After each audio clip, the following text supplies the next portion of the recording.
ગામ મોવિયા નંદાભાઈ ગાંડુભાઈ ઠુમર આજે 7 થી 8 દિવસ પહેલાં જે આ રોપ જોયો હતો અને બેસી ગયો હતો. આજની તારીખ 28/6/2025ની અંદર આજે માના રોપના પ્રશ્ન બેસવાના પ્રશ્ન ઝાઝા છે. પાન નથી નીકળતું. મહિનાના રોપ થઈ ગયા, 25 દિવસનો રોપ છે પણ છતાં પાન નહોતું નીકળતું.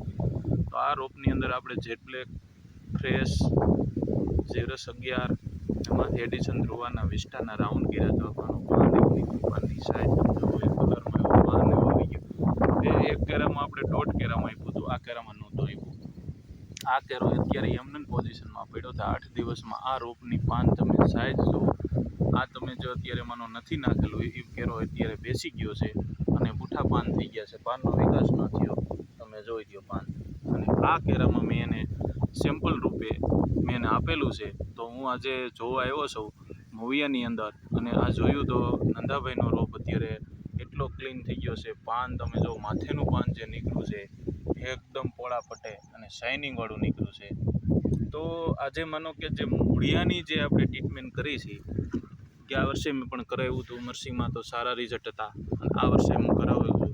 તો તમે એને આ રોપ તમે જોઈ રહ્યા છો અત્યારે કે જે આજે માનો કે નાખ્યું છે નથી નાખ્યુંનો ડિફરન્સ બતાવી છે. તો આપણે માનો સેમ્પલ રૂપે આપી છે ત્યારે મૂકાવી છે.